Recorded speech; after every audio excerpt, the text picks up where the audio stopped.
Welcome in, everyone. We are live at the Bloomfield Hills Challenger, better known here as the Cranbrook Tennis Classic, and we are joined by a round one winner. You, of course, know him as Emilio Gomez. Emilio, congratulations on the straight set victory. What did you think of your performance today? I think it was pretty good, actually. After coming from playing on grass for a couple of weeks, it's good to, get that first round win here with the change of surfaces and everything. So I'm pretty happy. It's pretty hot here, so good to. The first set was almost an hour, but then I managed to do a really good job in the second set. A little bit more confident with myself, and trying to build up for the tournament. Mm-hmm. This is going to make me feel old, and it's going to make you too. I apologize in sure, advance. But look, you were once the superstar stud college freshman. You have been Michael Zhang before. And I'm curious, seeing his game, seeing a bunch of young college guys on the grounds here, have you gotten the chance to hit with any of them? And what do you think of this up-and-coming group? No, I haven't hit with any of them yet. Well, I guess you just beat one of them. Yeah, but yeah, other than No, I heard from Michael actually a couple months ago, because there's a guy from Ecuador that actually his father is one of my sponsors. Okay. And he lives in New York, and he goes actually to go to the Colombia matches, to the gold match, and I've seen tweets about him, from him. Yeah. So I kind of knew a little bit, and I of course saw he had a good result in Puerto Rico a couple of weeks ago. So I know how dangerous college players are in these tournaments, because they kind of like a little bit more free than us. Maybe we feel a little bit more pressure of we have to win, but I actually had the chance to play also Cannon Kingsley last year in Lexington. It was a tough battle. Also, it was 7-5 in the third, 6-4 in the third. I know Ethan Quinn is coming. It comes out everywhere. So he's turning pro.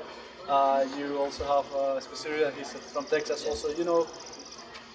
Tennis is a small world. Yeah, sure. We know everything. Mm-hmm. Especially me, that I'm a ex-college player, so I follow and I see all of these guys. But I'm happy that they are actually playing a great level, and happy to see them succeed in the future, near future. Yeah, no, well, I appreciate your candidness, and I want to ask you about your level, because you come from the grass courts, which I know you love so dearly, but I actually did this. Yeah, that's what I was going to ask. So what did you think about the grass court experience? How do you feel about your level right now? Yeah, no, it's the grass court's always tough. I went there for, I took a break after having kind of like a really regular season, I had a really bad mental breakdown in the middle of right after, I had COVID in Indian Wells, in which that's where everything started. I didn't take a break, and kind of wanted to keep going, trying to chase points to get into the French, Wimbledon.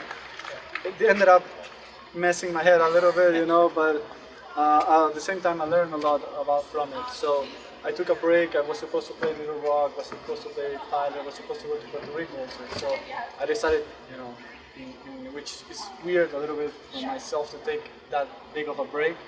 I went home and played one tournament in grass before, which didn't go as expected, because I ended up playing indoors hard that day. So it kind of sucked. but then I managed to win my first grass match in my pro career. I won only one before in junior. So for me, it's good to be there. Gave myself a chance. Always the slams are important. So you see guys that you see them as grass specialists, and they get to volley. So we always have those chances. So I like them, and right now I'm trying to build my confidence back. My physical level is really good, actually. I think I did a good job today. To make the match really physical, because I wasn't playing my best. But it's part of it. First couple rounds are like this, and hopefully the next one is better. Yeah, for what it's worth, you've always had that first step. I remember a match against Alex Gruskin. We're talking 2013 National Indoors. I watched you track down a ball. I was like, who is this guy? And so, yeah, I agree. The first step is still there. Yeah, I'm dating myself there with the decade-old reference. But, again, the reason I bring that up, that's my attempt to segue.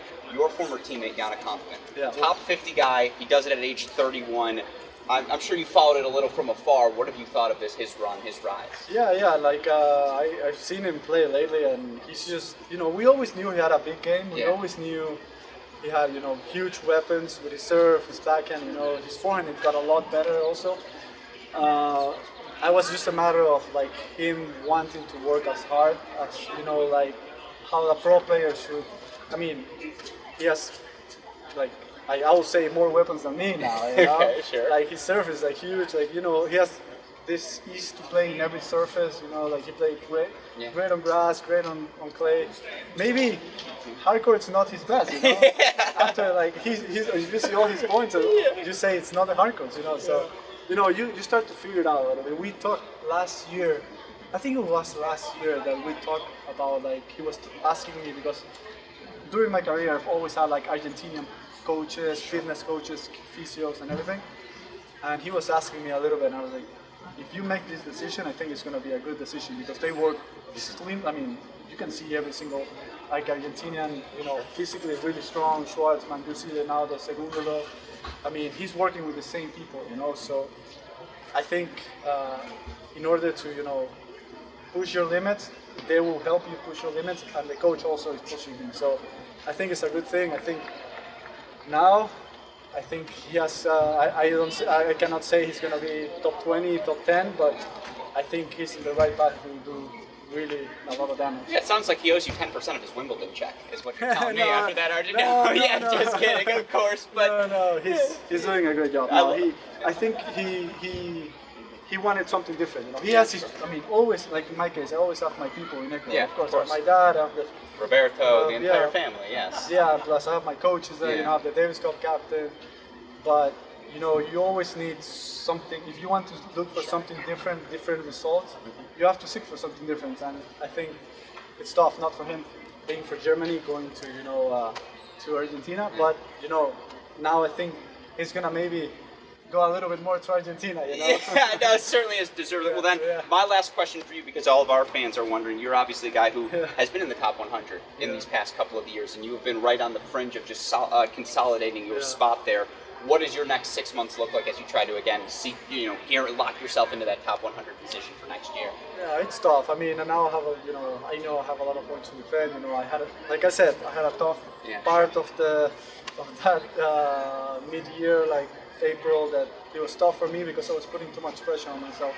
To be honest, of course, I would love to be back in the top 100 and consolidate myself. Maybe be like Yannick one day. Yeah, be there, but now I'm trying to just enjoy a little bit more, even though coming down to the challengers a little bit more. I still can combine a little bit with the ATP, so it's okay. I don't want to put any more pressure on myself with these things because I really had a tough time, and I don't think I'm gonna go back to trying to put that much pressure to be in that same position. So I'm just gonna try to be a little bit more relaxed with my calendar and try to be more aware of the rest times also, so going home is always a good thing. So for me, it's nice to be here. We'll be in Chicago after, and then I'll go home for the Salinas Challenger. So it's a good thing because then it stops in the middle, and then I'll go all the way to the U.S. Open. Yeah. No, I love to hear it, and for what it's worth, what we saw out there, exceptional stuff from you. So Emilio Gomez, thank you for taking the time to chat with us, and good luck to you this week. Thank you.